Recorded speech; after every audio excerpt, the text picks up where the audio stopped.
आज हमारा देश जिस स्थिति में है उसके बारे में आपको पॉइंट टू पॉइंट कप्तान साहब ने बता दिया है।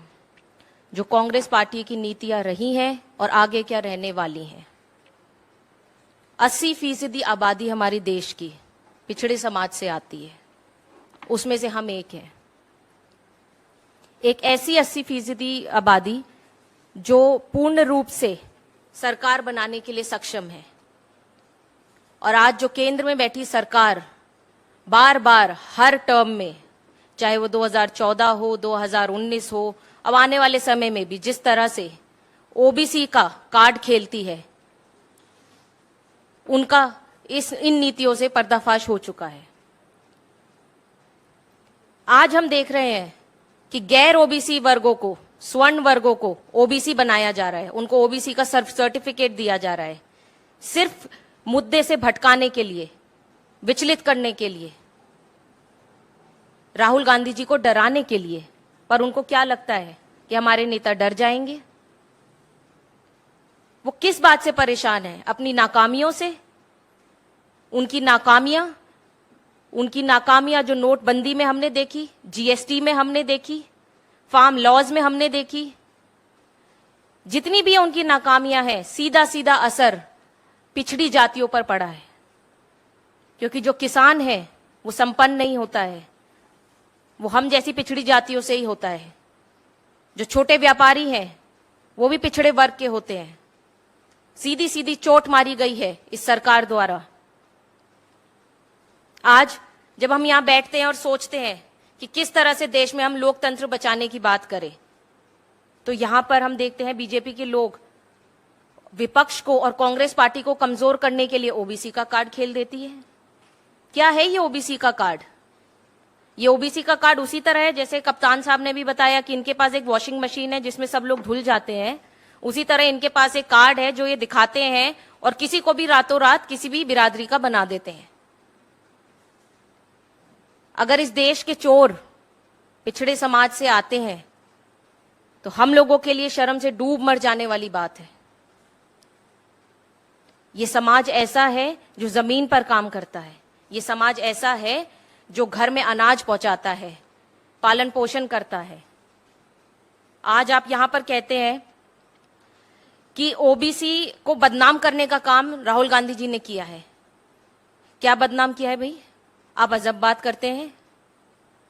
उन्होंने सिर्फ यही कहा ना कि इस देश का पैसा कहां जा रहा है, सच्चाई की बात उन्होंने सदन में उठाने का काम किया। तो आप क्या उनकी सच्चाई को दबाने के लिए यहां पर फिर से पिछड़े वर्ग का सेंटिमेंट दिखाकर क्या चाहते हैं कि 2024 में आपको जीत मिल जाए? पर ऐसा नहीं होगा।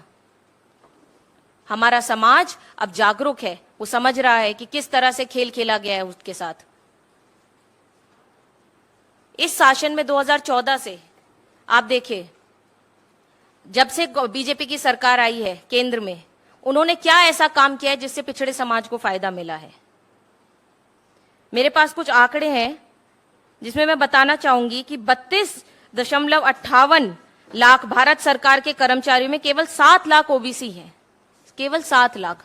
और उसमें भी ताज्जुब की बात यह है कि 6.4 लाख समूह में आपने उनको भी नीचे और पिछड़ा कर दिया, सी वर्ग के समूह में डाल दिया।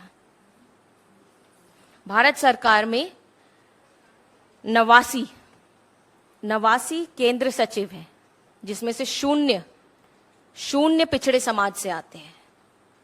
जिस देश का राजा अपने आप को सर्टिफाइड ओबीसी कहता है, उसके केंद्र में 0 ओबीसी समाज से नेतृत्व है।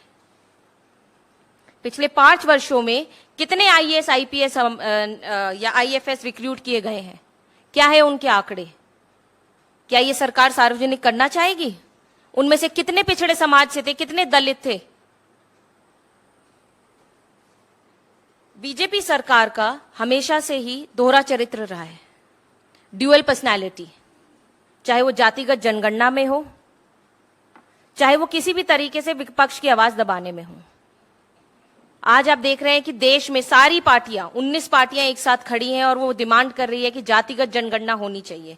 तो इस चीज से क्यों डर रही है सरकार? क्या डर है? क्या उनका कार्ड उनके हाथ से निकल जाएगा? क्या देश की जो भिन्न भिन्न जातियां हैं वो एक्सपोज हो जाएंगी? किस बात का डर है केंद्र सरकार को? कांग्रेस पार्टी ने हमेशा सच का साथ दिया है, सच्चाई से सवाल पूछने का काम किया है। हमारे पार्टी के प्रेसिडेंट एक दलित है, ही इज एन अनटचेबल दलित।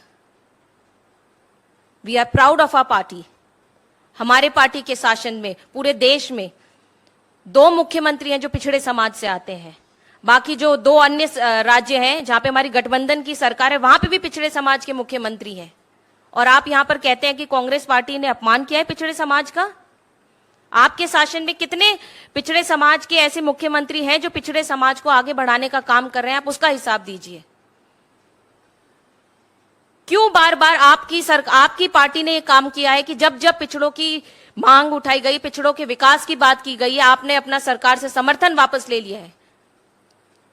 पूरे देश में यात्रा निकाली गई थी कमलदल लेकर, किसके खिलाफ निकाली गई थी? पिछड़ों के खिलाफ निकाली गई थी। और आज आप पिछड़ों के हितैषी बन रहे हैं। हम सरकार से पूछना चाहते हैं, क्या सच बोलने की कीमत यही है कि आप हमारे समाज को भी बदनाम करें? राहुल गांधी जी को सदन से बाहर निकालकर आपको क्या लगता है कि वो सच बोलना छोड़ देंगे, आवाज उठानी छोड़ देंगे? हमारे नेता किसी से नहीं डरते हैं। इस सरकार के पास 5 कारण हैं। इस सरकार के पास 5 कारण थे कि उन्होंने क्यों इस तरह का ओबीसी कार्ड खेला और इस तरीके की जो राहुल गांधी जी को रातों रात सदन से बाहर निकालने का काम किया। उसके 5 कारण हैं, वो उनके फेलियर है। जीएसटी, चीनी घुसपैठ, जिस तरह से चाइना हमारे बॉर्डर में घुसे जा रहा है, कोई उसकी बात करता तो वो राहुल गांधी जी थी और हमारी पार्टी थी। अडानी घोटाला और भारत जोड़ो यात्रा की सक्सेस, और 3 काले कानून जो किसान के लिए बनाए गए थे।